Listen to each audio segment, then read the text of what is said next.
It is the year 216 BC, and the Carthaginian general Hannibal Barca has reached the pinnacle of his glory.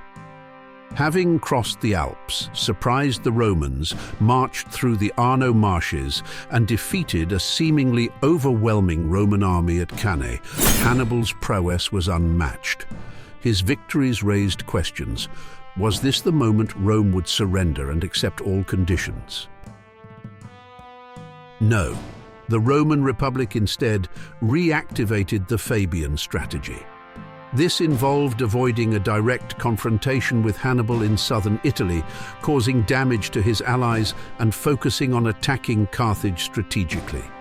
The Romans secured parts of Carthaginian Iberia and sea superiority, enabling them to transport an army under Publius Cornelius Scipio to attack Carthage on its home ground. However, Hannibal's fate could have been different had he chosen to take the city of Rome. The reasons why Rome wasn't simply sacked remain unclear, but historical context plays a role. After winning the First Punic War, the Roman Republic humiliated Carthage by taking away territory, resources, and pride. Hannibal Barca sought vengeance for his people, but this vendetta became his undoing. Seemingly helpless and stranded in southern Italy without reinforcements, Hannibal had to ship his army to defend Carthage and prevent Scipio from taking modern-day Tunisia. God has given to man no sharper spur to victory than contempt of death. 15 years after the Battle of Cannae, Hannibal, older and weary of fighting, met Scipio at Zama. The Romans employed strategies that mirrored Hannibal's own. Gaps were formed in the Roman center as the elephants approached, causing them to bypass the infantry. Some elephants in panic mode turned back toward Hannibal's lines. Roman cavalry engaged its counterpart, and the two centers clashed until Scipio's victorious riders encircled the Carthaginians from behind, mirroring the tactics used against the Romans years earlier. This battle concluded the Second Punic War, with the Roman Republic emerging victorious just as it had 40 years earlier. After the decisive Battle of Zama in 202 BC, the fate of Hannibal Barca and the once mighty city of Carthage hung in the balance. With Rome emerging victorious, the future looked grim for both.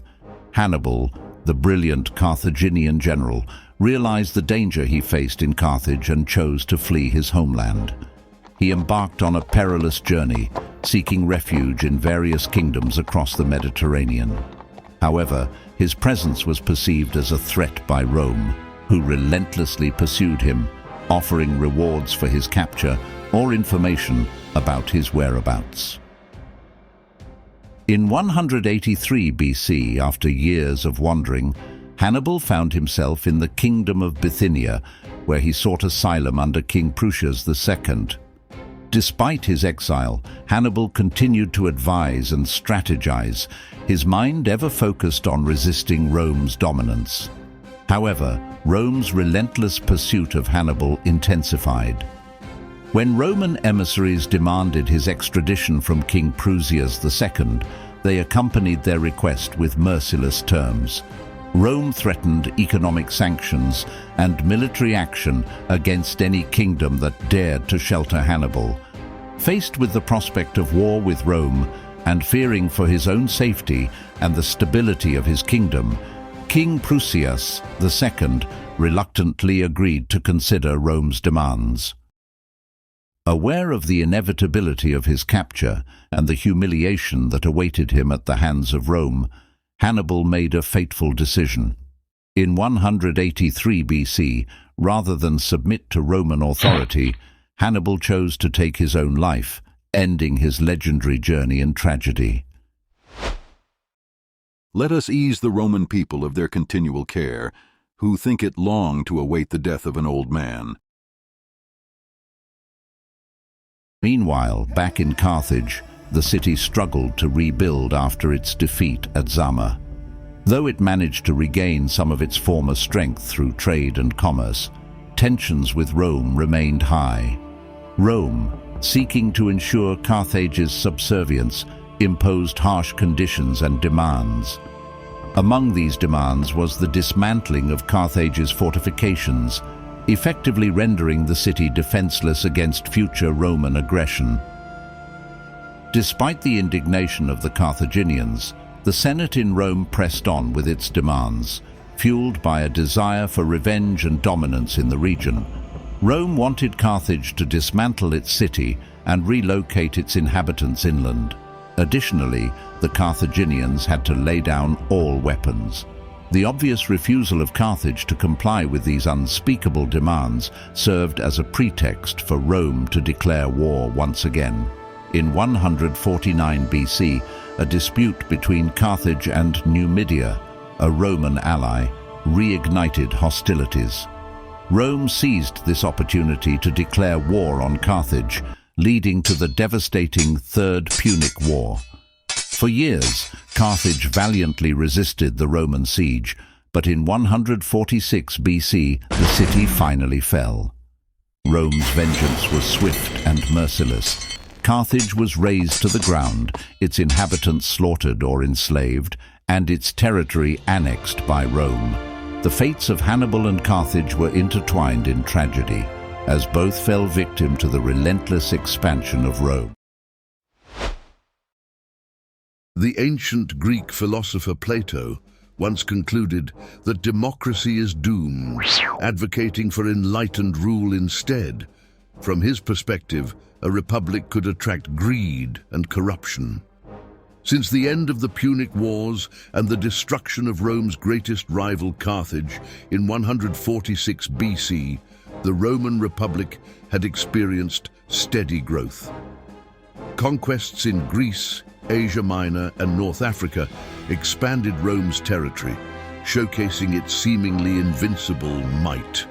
Meanwhile, Rome itself flourished, reaching a population peak by the end of the century. It was an era of increasing wealth and prosperity. However, with territorial expansion came new challenges. The provinces distant from Rome were prone to instability and rebellion. The military had to be expanded and deployed to maintain control and suppress uprisings. In this era of change, a true Roman emerged. Gaius Marius, hailing from the Julia family, descended from survivors of Troy. Marius, a member of the Optimates, championed the cause of the common people. He distinguished himself in various campaigns, serving under Scipio Africanus during the Numantine War in Spain and later in the Jugurthine War in North Africa. In 107 BC, Marius was elected consul for the first time and implemented significant military reforms. Firstly, the Romans' logistical genius is exemplified by their smallest unit, the contubernium. Comprising 8 men, these squads served as the fundamental building blocks of the Roman military machine. As they coalesced into centuria, consisting of 10 contubernium totaling 80 men, and then into cohorts comprising 6 centuria, accounting for approximately 460 fighting men. It's noteworthy that the first cohort was larger, effectively doubling the numbers of the other cohorts. A legion, in its entirety, consisted of 10 cohorts. Despite his successes, Marius faced political rivalries, notably with Lucius Cornelius Sulla, leading to a power struggle.